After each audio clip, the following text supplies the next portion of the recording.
चलिए अब हम आगे बढ़ते हैं। अब आए जनाब रदरफोर्ड साहब। ठीक है, रदरफोर्ड साहब क्या बोलते हैं, चलिए देखते हैं हम यहां पर। ये बहुत भाग जाता है आगे।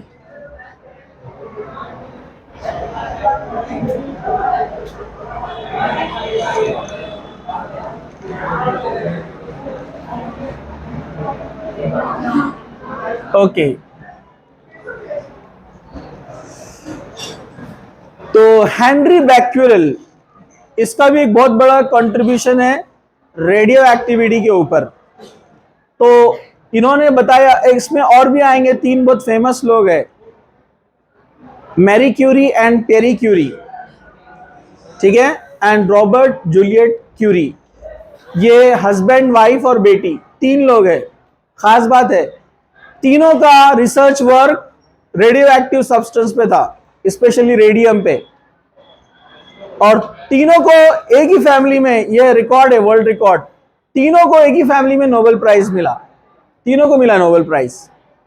और यह भी इत्तेफाक है, तीनों की डेथ भी रेडियो एक्टिव सब्सटेंस से हुई, क्योंकि रेडिएशन जाकर अपने जो टिश्यूज है उसको ब्रेक करते जाते हैं, लूज करते जाते हैं। इनकी स्किन गिरने लगती थी आखिरी उम्र में, इतना ज्यादा उनको रेडिएशंस का इफेक्ट हुआ, क्योंकि वो रेडिएशंस पे ओपनली वर्क कर रहे थे, कोई प्रिकॉशंस उन्होंने नहीं लिए थे, उनको नहीं पता था कि इसके इतने डेंजरस साइड इफेक्ट्स हो सकते हैं।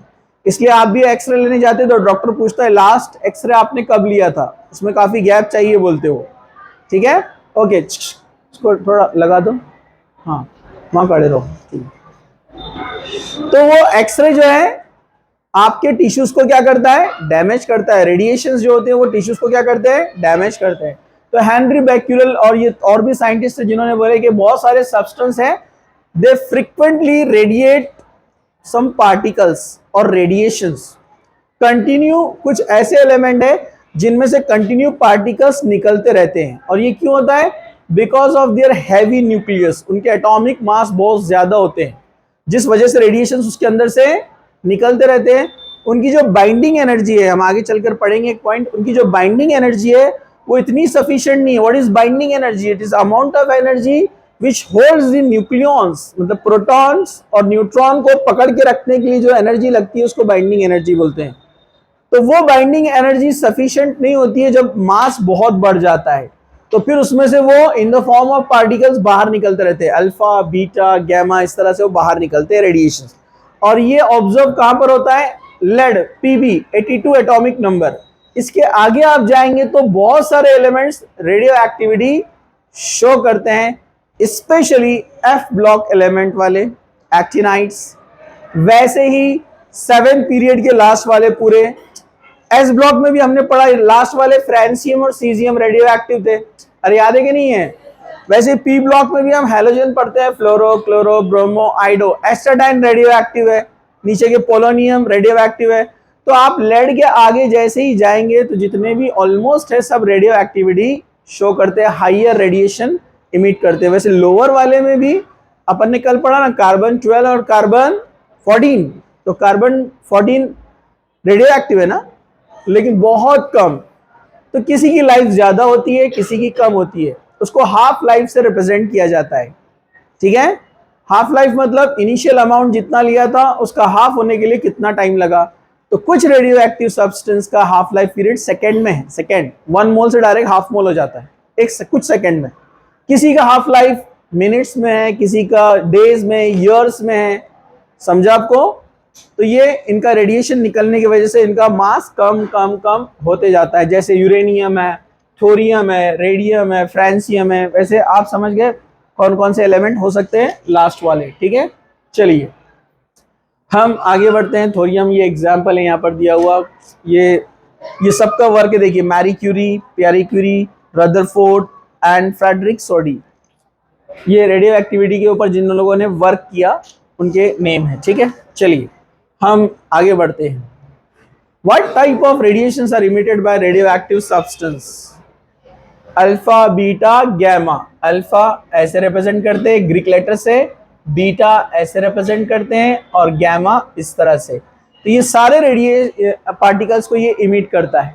ठीक है, चलिए अल्फा बीटा गैमा। चलिए हम आगे बढ़ते हैं। अल्फा बीटा गैमा को अगर हम कंपेयर करते हैं तो ये बात आप याद रख लीजिए अपने जहन में, आप बिठा लीजिए कि alpha is equal to 1 helium atom. बताया था ना मैंने आपको, जिसका एटॉमिक नंबर 2 है और मास 4 है। मतलब हम ऐसा भी कह सकते हैं इक्वल टू 2 प्रोटॉन, लेकिन एक्चुअल बोला जाएंगे तो equal to 1 helium atom. Last time देखा ना हमने, तो एक अल्फा पार्टिकल एक हीलियम के बराबर होता है।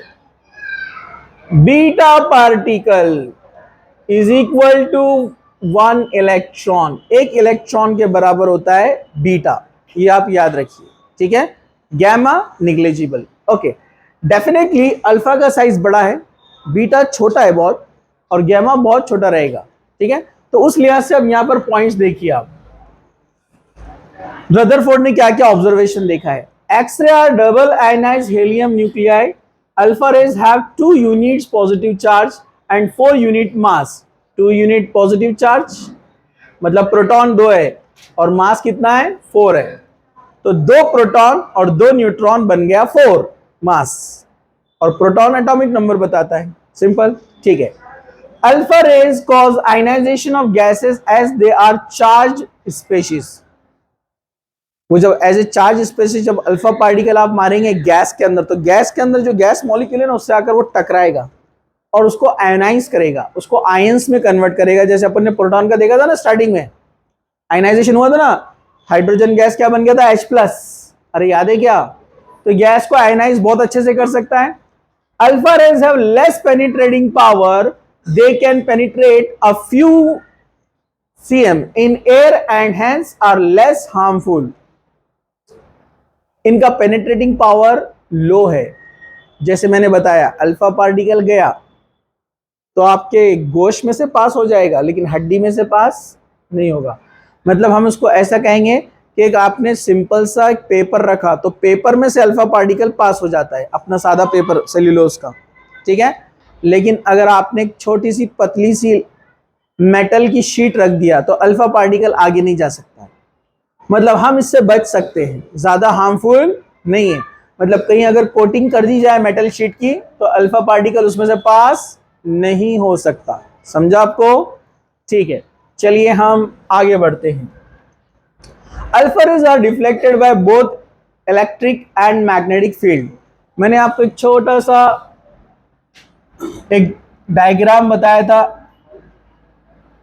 रदरफोर्ड ने जो बनाया था, याद है क्या आपको। कौन सा लिया था हमने इस लेड ब्लॉक के अंदर, पोलोनियम। एक लेड ब्लॉक लिया था ना हमने, पीबी ब्लॉक, लेड ब्लॉक, और अंदर कौन है, अंदर पोलोनियम है। कौन है अंदर, पोलोनियम है। और मैंने कहा था इधर एक प्लेट लगी है जो बैटरी के पॉजिटिव टर्मिनल से है और इधर वाली निगेटिव टर्मिनल से। मैंने कहा था अल्फा पार्टिकल मूव हो रहे हैं, अल्फा पे चार्ज रहता है, वो किसकी तरफ मूव होते हैं, टूवर्ड्स निगेटिव, क्योंकि उन पे पॉजिटिव चार्ज है ना, 2 प्रोटॉन है ना, ये अल्फा पार्टिकल, ठीक है। और बीटा के बारे में मैंने आपको बताया था, लेस डेविएशन था, लेस डिफ्लेक्ट होता है पॉजिटिव की तरफ, क्योंकि वो किसके इक्वल है, एक इलेक्ट्रॉन के, तो पॉजिटिव की तरफ जाएगा ना। और कुछ पार्टिकल क्या होते हैं जो सीधे आगे चले जाते हैं, वो क्या होते हैं, गैमा। ना पॉजिटिव से इंटरेक्ट होते हैं ना निगेटिव से, गैमा। समझा आपको। तो इससे पता चलता है कि इलेक्ट्रिकल फील्ड और मैग्नेटिक फील्ड से इफेक्ट होते हैं अल्फा एंड बीटा। अब खोल दो थोड़ा सा, आवाज कम हो गई ना,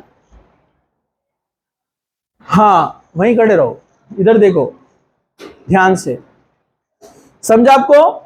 तो alpha rays are reflected by both electric and magnetic field. आपने इलेक्ट्रिक फील्ड निकाल दिया और मैग्नेटिक फील्ड लगाया तब भी उसमें डिफ्लेक्शन होगा। हाँ, फील्ड हटा दिए तो पूरे पार्टिकल ऐसे जाएंगे स्ट्रेट, लेकिन आपने जैसे ही इलेक्ट्रिक या मैग्नेटिक फील्ड लगाया तो अल्फा भी डिफ्लेक्ट होता है, बीटा भी डिफ्लेक्ट होता है। चलिए, अल्फा रे डिफ्लेक्टेड टुवर्ड्स निगेटिव प्लेट, ये बताया मैंने, निगेटिव प्लेट की तरफ जाएगा। Beta ray are negatively charge and they deflected towards positive plate, beta जाते हैं इधर, beta ray travel with the higher velocity compare to alpha ray. Beta का स्पीड ज्यादा है एज कंपेयर टू अल्फा, ठीक है। The penetration power of beta ray is 100 times more than the alpha. अगर आपने यहां पर लिया एक पतला पेपर, यहां पर लिया आपने एक मेटल शीट, और आगे आपने लिया कोई एक लेड ब्लॉक, बड़ा थिक लेड ब्लॉक,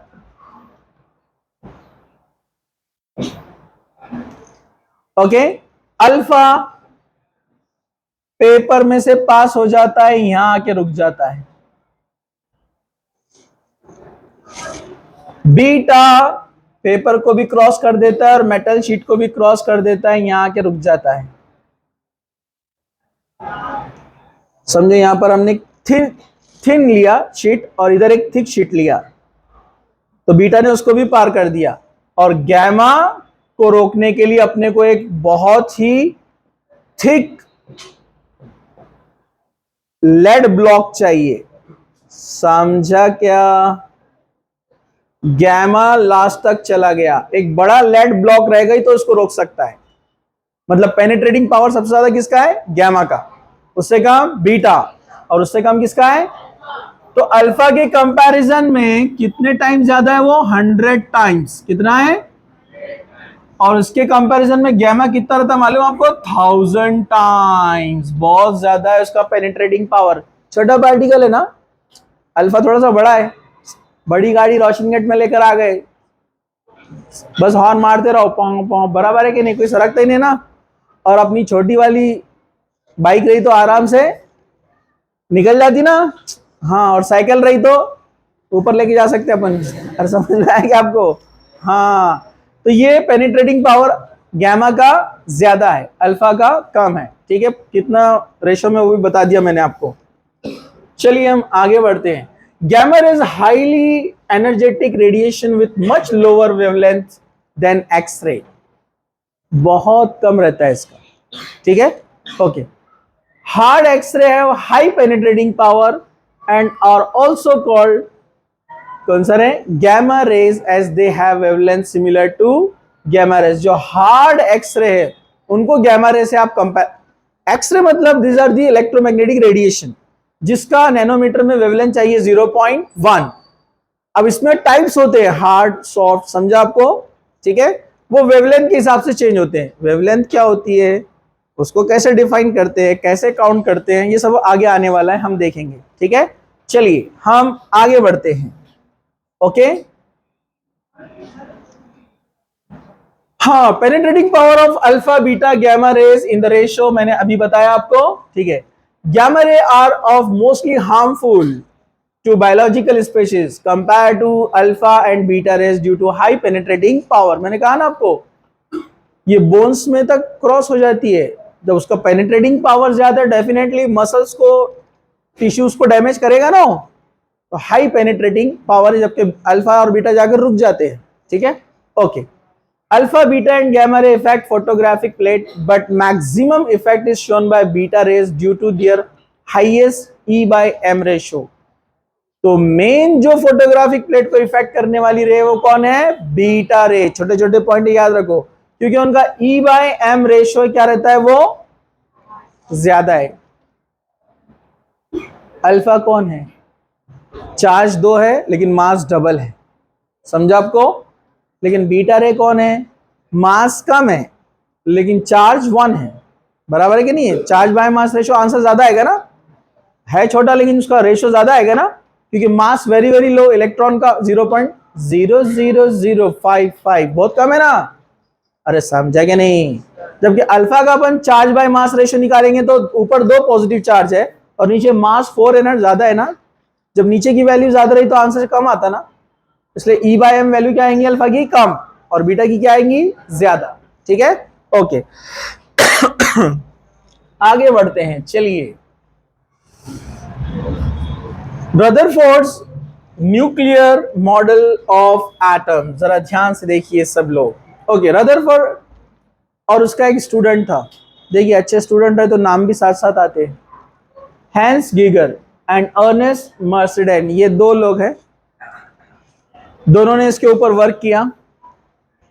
जनरली क्या होते थे, जो रिसर्चर रहते थे वो अपने फेवरेट स्टूडेंट्स को, जो हार्ड फेवरेट बोले तो अच्छे दिखते बोल के, मतलब जो रियल हार्ड वर्क करते, मेहनत करते, सुबह जल्दी आ जाते पढ़ाई के लिए, पेपर देते टाइम पर, छुट्टी नहीं मारते,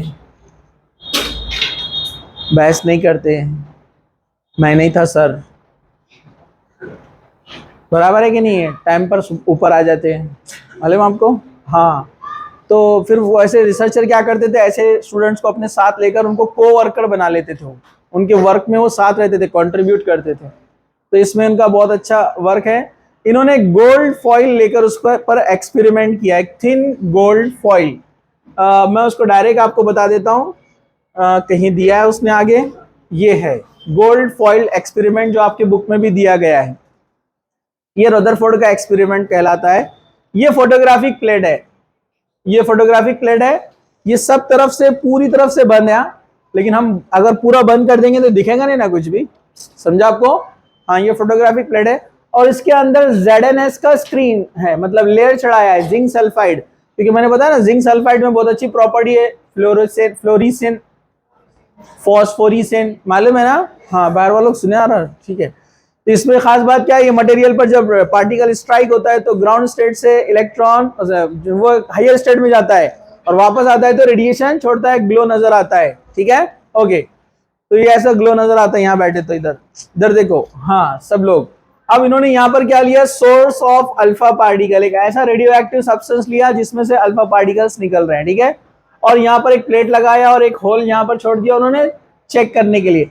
और ये लिया गोल्ड फॉइल, क्या लिया, सोने की एक पतली चादर, जैसे वर्क आता है ना, वर्क चांद, अपने मिठाई के ऊपर चांदी का वर्क आता, रस्म में शादियों में देखते ना आप लोग बहुत एक्सपीरियंस है आप लोगों को, दावतें नहीं छोड़ते ना आप लोग, बराबर है कि नहीं है। हाँ, उतना पतला है, क्लियर। अब ये गोल्ड फॉइल का मतलब क्या है, पेपर फॉइल भी आते हैं ना, आपने देखा ना एल्यूमिनियम के। हाँ, नहीं खाना है उसमें ज्यादा हॉट मटेरियल, उसमें आप लाएंगे तो क्या होता है मालूम, उसमें का कुछ पोर्शन एल्यूमिनियम का बहुत माइन्यूट क्वांटिटी में वो आपके साथ जाता है, रोटी के साथ, खाने के साथ, पेट में, कि धीरे धीरे धीरे बीमारियां बनाता है। क्या करने का, थोड़ी सी आवाज कम करने का, ओके कम कर देता हूँ, ठीक है, अभी बराबर है। हाँ चलो देखो, अब गोल्ड फॉइल में क्या होगा, गोल्ड के एटम्स होंगे, अरे बोलो ना, एक के बाजू एक बैठे हुए होंगे, यहाँ तो बता नहीं सकते ना, इसलिए यहाँ बता रहा हूँ, एक गोल्ड एटम से समझो, AU एटम, AU में गोल्ड क्या रहता मालूम है क्या, गोल्ड का सिंबल क्या है, AU, औरस, ग्रीक से आया, कहां से, औरस मतलब गोल्ड, औरस अच्छा वर्ड है, औरत, औरत को लगता औरस, जान अटकी हुई रहती ना उसमें। हाँ, याद भी रहेंगे आप लोग अच्छे से, औरत, औरस, औरस के बगैर औरत नहीं रहती बराबर है कि नहीं है। हाँ, तो ये गोल्ड है, गोल्ड। इसमें अगर आप देखेंगे तो न्यूक्लियस, अपन पिछले वाले एक्सपेरिमेंट में देख चुके हैं कि जो न्यूक्लियस है, it is the smallest portion, nucleus is the smallest portion of the, बोलो ना, एटम, मतलब उसका न्यूक्लियस से कंपेयर करेंगे आप तो 1 लाख टाइम ज्यादा स्पेस रहती किसकी, ऑर्बिट्स की। पूरा एटम का वॉल्यूम 1 लाख टाइम ज्यादा है न्यूक्लियस से, मतलब nucleus is the core and dense and small part, centre में सबसे कोर डेंस पार्ट जो है वो कौन है, न्यूक्लियस, एटम के अंदर, और बहुत सारा पार्ट एम्प्टी है। वो कैसे पता चला, वो इसी एक्सपेरिमेंट से पता चला, ठीक है। इन्होंने अल्फा रेस जब मारे तो इनको क्या एक्सपेरिमेंट मिला, एक्सपेरिमेंट मिला कि उनको बहुत सारे अल्फा पार्टिकल जाकर आगे टकराए, कलर मिला ना डायरेक्ट, जब टकराए वो यहां पर तो सामने ग्लो मिलेगा ना। हाँ, कुछ पार्टिकल डेविएट हुए, ऐसे देखो डेविएट हो रही है, आपको कलर दिख रहा है, ये डेविएट हो रहे, देखो कुछ पार्टिकल लेस देन 90 के एंगल में डेविएट हुए, कुछ मोर देन 90 के एंगल में डेविएट हुए, and very few particles exactly 180 के एंगल में वापस आए। तो इस पर से उन्होंने कंक्लूजन निकाला कि most of the particle pass हो गए इसका मतलब large space is empty. Large space क्या है? अरे भाई बीच में न्यूक्लियस बैठा हुआ है, छोटा सा अल्फा पार्टिकल इधर से जा रहा, इधर से जा रहा, अरे बराबर है कि नहीं है? तो लार्ज स्पेस इज एम्प्टी क्योंकि बहुत सारे पार्टिकल पास हो गए। Very few come back in 180, बहुत कम, 20,000 में से एक, जो एक अंदाजा है उनका, मतलब न्यूक्लियस से टकराकर वापस आए वो। न्यूक्लियस भी पॉजिटिव, अल्फा भी पॉजिटिव, मतलब nucleus is a very small and a dense part of the atom. इसको बोलते हैं अल्फा रे स्कैटरिंग। ये देखिए उसी को, फोटोग्राफिक प्लेट को फिर से यहां पर बताया गोल्ड फॉइल लेकर, ठीक है।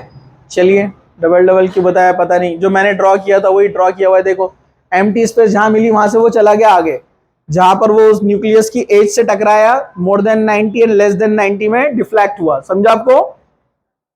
स्फेयर है नो न्यूक्लियस, तो ऐसे टकरा कर जाएगा ना इधर, और बहुत फ्यू वापस आएंगे 180 में। तो क्या बोला फिर उसने क्या बोला, जरा ध्यान से सुनो। Most of the alpha particle pass through the gold foil undeflected, maximum pass हो गए। A small fraction of particle wave deflect by small angle, थोड़े से एंगल में कुछ जाकर न्यूक्लियस से टकराकर इस तरफ गए, कुछ इस तरफ गए। समझा आपको? ठीक है। Very few alpha particle, 1 in 20,000, बताया मैंने आपको, मतलब 1 in 20,000 या 1 in 1 lakh retraced their part, redirected, मतलब या बोला आप उसको बोलेंगे कम, मतलब बैक एट 180, कितना डिग्री? 180 में वापस आए वो। इसका मतलब nucleus is the very small part of the atom. हिलो मत। कंक्लूजन, क्या कंक्लूजन निकाला उन्होंने इससे, रदरफोर्ड ने? Most of the space in the atom is empty and most of the alpha particle pass through the gold foil undeflected. वही बातें जो मैंने कहा वही लिखी हुई है, लेकिन आपको याद भी हो जाएगा, मैं बता देता हूं। Few alpha particles were deflected, indicate the atom has high density of positive charge, small volume of the atom. एक पॉजिटिवली चार्ज स्मॉल पार्ट अंदर बीच में सेंटर में न्यूक्लियस जिसको कहा जाता है, उस वजह से बहुत कम पार्टिकल मतलब रिटर्न आए 180 के एंगल में। Okay, the central part of the atom which entirely positive charge and mass is concentrated in that is called nucleus. Atom का पूरा मैक्सिमम मास कहां पर है बोला उन्होंने? न्यूक्लियस में। और सही बात भी है ना, क्योंकि इलेक्ट्रॉन जो घूम रहे हैं आजू बाजू निग्लिजिबल है ना, उनका मास निग्लिजिबल है। मेन मास किसका है? प्रोटॉन प्लस न्यूट्रॉन, यानी न्यूक्लियॉन। तो ये हो गया कंक्लूजन। रेडियस के बारे में मैंने बता दिया पहले, एटम का भी और न्यूक्लियस का भी। चलिए हम आगे बढ़ते हैं। Postulates of Rutherford, nuclear model of atom और planetary model of solar model of an atom। सबसे पहले प्लैनेटरी जो मॉडल है वो बोर्स ने बताया था, लेकिन कुछ पॉइंट्स अपने को रदरफोर्ड से भी मिलते हैं। The positive charge and most of the mass of the atom is densely concentrated at extremely small region that is called nucleus। पूरा का पूरा मास एक ही जगह कॉन्सेंट्रेटेड है, वो कौन है? न्यूक्लियस। और आजू बाजू नन्हे मुन्ने इलेक्ट्रॉन घूम रहे। समझा आपको? और समझा क्या? ठीक है। The nucleus is surrounded by the electrons. Electrons revolve around the nucleus with very high speed in circular path called orbit. और उन्होंने क्या कंक्लूजन निकाला कि इसके एक फिक्स ऑर्बिट में इलेक्ट्रॉन घूम रहे हैं, रिवॉल्व हो रहे हैं, ठीक है, और वो निगेटिव चार्ज है और हाई स्पीड है। और समझा क्या? हाँ नहीं, याद रहेगा इससे। एनिमेशन फ्री में, जरा ध्यान से देखो। चलिए कॉन्सेंट्रेट इधर करने का, हाँ इस तरह से उसको रिप्रेजेंट किया है। प्लेनेटरी इलेक्ट्रॉन बिल्कुल जैसे बिल्कुल सोलर सिस्टम होता है ना, सूरज बीच में। ये और बात है कि सोलर सिस्टम अभी साइंस चेंज हो गई, सूरज भी घूम रहा है, मालूम है ना आपको, अपने एक्सेस में भी घूमता है और पूरे प्लैनेट्स को लेकर भी घूम रहा है। वो अपन बाद में देखेंगे, अपना टॉपिक नहीं है। Okay, third point, electrons and the nucleus are held together by electrostatic force of attraction. यहां पर ये इलेक्ट्रोस्टैटिक अट्रैक्शन में पॉजिटिव न्यूक्लियस और orbitary negative electron, electrostatic attraction, positive negative interaction. ठीक है, चलिए हम आगे बढ़ते हैं। ड्रॉबैक ऑफ रदरफोर्ड्स मॉडल, इसकी गलतियां, इसकी खामियां, इसमें तो अपन परफेक्ट है, चिश्तिया से लेकर बुड्डी लाइन तक पूरे होटलों में यही काम होता है, खामियां निकालने का, ड्रॉबैक्स। अरे बराबर है कि नहीं है? बोलो ना, हम भी काम थोड़ी है बोलना सर, बराबर है कि नहीं है ना? हाँ चलो अब अपन खामियां निकालेंगे, मिस्टेक्स, लिमिटेशंस, ड्रॉबैक्स। पहला, अकॉर्डिंग टू मैक्सवेल, मैक्सवेल एक साइंटिस्ट है, ठीक है, charge particles when accelerated should emit electromagnetic radiation, therefore electron in an orbit will emit radiation. The energy carried by the radiation comes from the electronic motion. ये Maxwell बोलता है, ये जो electron घूमता है वो बोलता है कि कोई भी चार्ज पार्टिकल जब रिवॉल्व होगा या मूव करेगा वो अपने अंदर से एनर्जी रेडिएट करता है। यहां पर रदरफोर्ड ने उसके बारे में कुछ नहीं बताया, ठीक है, ओके आगे बढ़िए। The orbit will thus continue to shrink। अब होना क्या चाहिए, जब उसकी एनर्जी कम हो रही है तो नजदीक आना चाहिए ना। अरे भाई एनर्जी कम हो रही है तो वो स्पाइरल होकर इनसाइड होने चाहिए, उसकी एनर्जी कम होती जा रही तो पॉजिटिव चार्ज से अट्रैक्ट होना ना उसने, और वो श्रिंक होना चाहिए। तो ये भी एक्सप्लेनेशन नहीं था। Calculation shows that an electron takes only 10 to power minus 6 seconds microseconds to spiral down into nucleus। 10 to power minus 6 seconds, 0.000001, इतने कम टाइम में एटम कोलैप्स हो जाना। इलेक्ट्रॉन एनर्जी देते देते देते देते अंदर आया और टकरा के अंदर घुस गया, खत्म। लेकिन वो ऐसा होता नहीं ना, स्टेबल है स्ट्रक्चर, ठीक है, ये drawback. Thus stability of atom could not be explained satisfactorily। कोई एक्सप्लेनेशन नहीं था कि ये एटम कैसे इतना स्टेबल है, उसके बारे में रदरफोर्ड साहब ने कुछ बोले नहीं। सेकेंड पॉइंट जरा ध्यान से देखो, another serious drawback of Rutherford's model is how the electrons are arrange around the nucleus and what are the energies of the electron. जब एटॉमिक नंबर बढ़ता है तो नंबर ऑफ इलेक्ट्रॉन्स बढ़ रहे हैं ना, ये तो बाद में बोर्स ने बताया ना, के एल एम एन, अभी तो नहीं था ना ये। तो ये अलग अलग इलेक्ट्रॉन का डिस्ट्रीब्यूशन कैसे है, अलग अलग इलेक्ट्रॉन का डिस्ट्रीब्यूशन कैसे है, उनका अरेंजमेंट कैसा है, इसके बारे में रदरफोर्ड ने नहीं बोला। थर्ड, पहला था एनर्जी के बारे में, दूसरा है अरेंजमेंट के बारे में, तीसरा hydrogen spectrum should be continuous according to Rutherford, but it is found to be discontinuous। Spectrum, what is spectrum, next lecture में बताऊंगा मैं आपको। स्पेक्ट्रम रेंज होती है, जब हाइड्रोजन के अंदर एक इलेक्ट्रॉन है तो एक ही स्पेक्ट्रम उसका मिलना चाहिए था, अलग अलग क्यों मिलते हैं और वो क्या होता है वो हम नेक्स्ट लेक्चर में इंशाल्लाह डिस्कस करेंगे, ठीक है। Result observed from the studies of interaction of radiation with matter have been given immense information regarding structure of the atom। Basic information बहुत अच्छी दिया रदरफोर्ड ने, ठीक है, लेकिन कुछ चीजें नहीं एक्सप्लेन कर सका। इलेक्ट्रॉन जो एनर्जी रेडिएट करता है उसके बारे में, इलेक्ट्रॉन का डिस्ट्रीब्यूशन, तीसरा, तीन ड्रॉबैक देखे ना अभी बोला ना मैंने, हाइड्रोजन का स्पेक्ट्रम जो अलग अलग मिलता है अपने को। नील्स बोर, ये आएगा अब आगे। नील बोर एक साइंटिस्ट है, इसने बहुत अच्छा एक बेसिक मॉडल बताया, उसमें भी ड्रॉबैक थे लेकिन स्कूल लेवल पर उसी को ही पढ़ाया जाता है, इजी, सिंपल और बहुत ही सिंपल वे में समझने के लिए और समझाने के लिए लोअर लेवल पे, ठीक है। चलिए इसको स्टॉप कीजिए, नेक्स्ट लेक्चर में हम इसको कंटिन्यू करते हैं।